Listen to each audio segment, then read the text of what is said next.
Recentemente, eu tenho querendo me tornar mais independente, tanto financeiramente quanto digitalmente, tendo mais privacidade na internet. E com isso, eu decidi construir o meu próprio Home Lab, né, o meu servidor caseiro local aqui em casa, né? Para quem não sabe, Home Lab é quando você é o seu laboratório dentro de casa, né, onde você normalmente as pessoas pegam um computador antigo, instala um sistema e esse sistema transforma aquele computador em um servidor onde você pode hospedar serviços de streaming, seu provedor de e-mail, por exemplo, e entre infinitas outras coisas, como uma automação, né, que eu fiz, por exemplo, tá aí aparecendo na tela, vai me atualizando dos preços do Bitcoin. Enfim, tem muita coisa, é um universo muito vasto, né? E com isso, eu quero que vocês me acompanhem nessa jornada rumo a essa busca, né, de cada vez ficar mais independente dos serviços de grandes corporações, né, das famosas Big Techs, e ter mais controle, né, dos softwares que a gente usa, dos serviços que a gente usa, e com isso, vocês vão vir nessa jornada.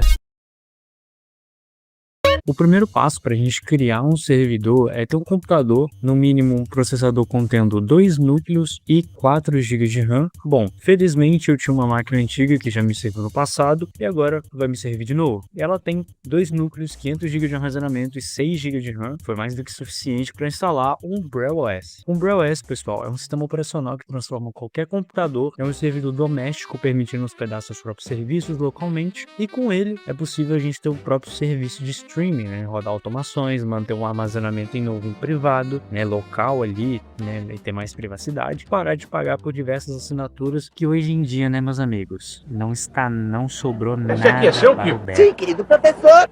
Mas não há nada aqui. Significa? Isso é o que sobrou para o Beta.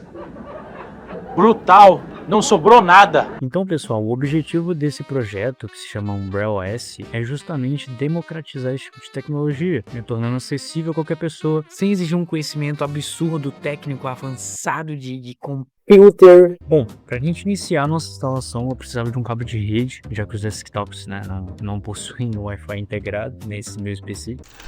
Uma missão impossível, parte 1. Aí foi. Acabou caindo poeira, né? Enfim, a parede furada. Mas tamo aí, né? Conseguimos passar. Depois eu tenho que pegar pra limpar aquilo ali. Mas enfim, importante que passamos o cabo. Agora é só puxar mais e fé em Deus. Ser feliz.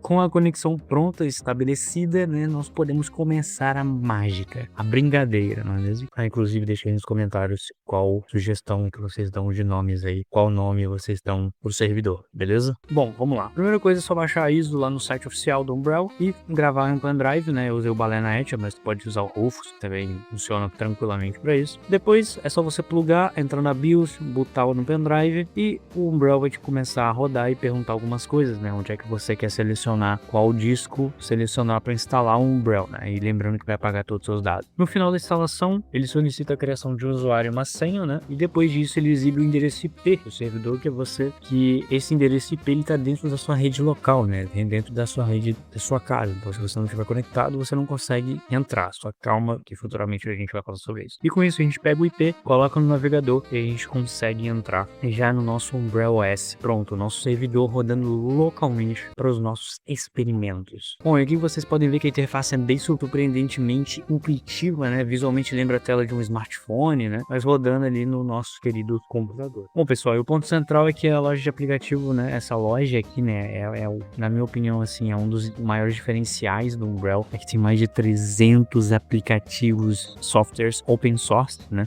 São softwares de código aberto, que é mantido pela comunidade, gratuitos e com código fonte público. Sério, o Umbrel é literalmente como Minecraft. Limite a sua criatividade. Você pode instalar um monte de app e fazer diversas coisas. Mas enfim, agora que a gente já terminou a instalação, vamos entender por trás como é que o Umbrel funciona, né? Vamos ver debaixo do capô. Bom, é o seguinte, antes de mostrar para vocês os apps, né? E por que ele consegue operar apenas com 2 núcleos. O Umbrel, pessoal, ele é baseado no Linux Debian, tá? Só que você vendo, você provavelmente não deve, né, pensar e falar, caramba, isso é Linux, porque ele abstrai completamente, né, o sistema subjacente, então você não consegue ver que é Linux. E com isso, o que acontece? Quando a gente tem um aplicativo, por baixo de cada aplicativo existe um container que ele isola o aplicativo e apenas deixa o aplicativo com suas dependências, né, sem interferir nos demais. Isso facilita tanto a instalação, porque é muito mais rápido, e também conta a remoção de qualquer app. Remove sem problema nenhum, é muito fácil a instalação e remoção. E o sistema leve é por causa disso, né? Porque a grande maioria dos processos, né, passa a maior parte do tempo em espera, né, aguardando leitura de disco. Então, por exemplo, ou resposta da rede, né, uma requisição de usuário. Então, por isso que os processos eles ficam em espera, liberam o processador imediatamente, então tipo, 2 núcleos conseguem revezar dezenas de serviços tranquilamente, sabe, sem sobrecarga.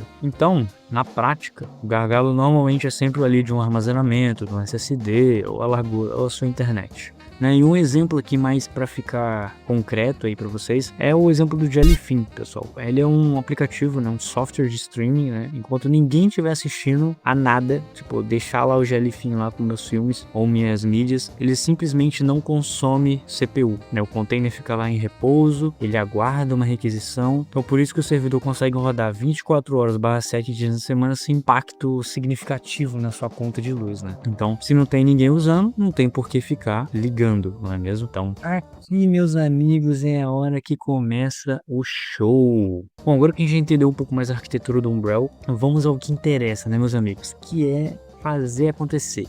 O meu objetivo com esse Home Lab é migrar os serviços de uso pessoal para o servidor, né, para esse servidor meu local, e manter os serviços da empresa no ambiente profissional separado, entendeu? Os 2 mundos ali bem definidos. E o primeiro aplicativo que eu instalei foi o Jellyfin, né? A primeira coisa que eu queria com esse servidor é ter meu próprio serviço de streaming, né? Então, eu instalei o Jellyfin, que é um media server, né? Como é que ele funciona? Ele organiza suas mídias e carrega automaticamente os metadados. Então, capa, sinopse, imagens de fundo e tudo mais. Então, por exemplo, quando eu vou iniciar um filme, aparece essa capa, sabe, de carregamento. Então, ele busca e exibe isso automaticamente para qualquer mídia da biblioteca que esteja dentro do Jellyfin. Automações, né, o nosso famoso N8N, tá? Pessoal, o N8N, ele é um aplicativo, ele é um software open source que te ajuda a fazer automações usando o famoso no-code, né? Você não precisa literalmente escrever todo o código, ele faz metade do serviço para você. Então você apenas tem que saber um pouco de JavaScript e saber pesquisar, e o resto, meus amigos, o resto é o limite de sua criatividade, né? Então, e um dos principais motivos de eu ter esse Home Lab foi para hospedar as minhas automações do N8N, né? Porque na versão em nuvem, né, que a gente acessa pelo navegador e tudo mais, site oficial, ele tem várias funcionalidades, só que é bloqueada, né, porque você tem que pagar. Então, rodando local, a gente tem acesso completo a diversas funcionalidades, né, porque vai estar rodando na nossa máquina, então não tem muito problema. E com isso, eu criei 2 automações, uma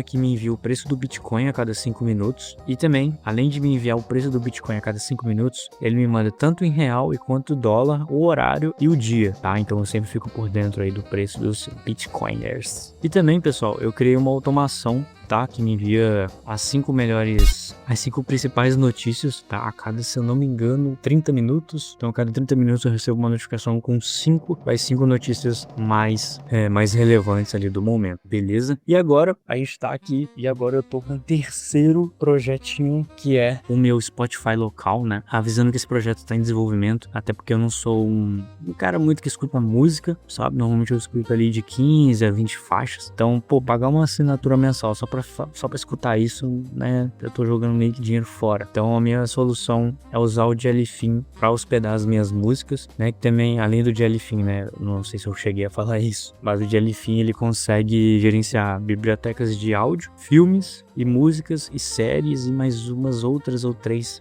Então, um software, não preciso, ele mata ali uns 4 que eu precisaria instalar, sabe? Né? E com isso, né, como é que eu vou hospedar no servidor e como é que eu vou usar no celular, né? Bom, pessoal, existe um aplicativo que, se tu pesquisar nessa Play Store, é o Finan. Ele é um cliente que se conecta ao Jellyfin lá no seu servidor e ele funciona como um player de música. E também ele suporta o modo offline. Então, se eu acabar perdendo os meus arquivos que eu baixei pelo celular, eu vou ter lá no meu servidor e depois é só sincronizar né, novamente pelo servidor. E com isso, né, pessoal, não são só flores, né, e eu esqueci também de falar que eu tô com um problema que eu ainda não resolvi do ruído do servidor, né, esse meu servidor tá com bastante problema e com isso eu tô querendo pegar e mudar e fazer algumas mudanças no gabinete, ver o que tá fazendo. Eu me suspeito que seja a fonte que tá fazendo um ruído, porque de madrugada eu tenho que pegar e desligar o servidor, então, pra ser bem honesto, ele não fica ligado 24 horas / 7 dias na semana, por causa desse problema que eu tô enfrentando, e uns outros probleminhas que eu tô enfrentando também com questão de container, mas isso eu vou explicar para um próximo vídeo, porque no próximo vídeo, esse foi o primeiro episódio, porque no próximo episódio, como que eu montei o meu fluxo de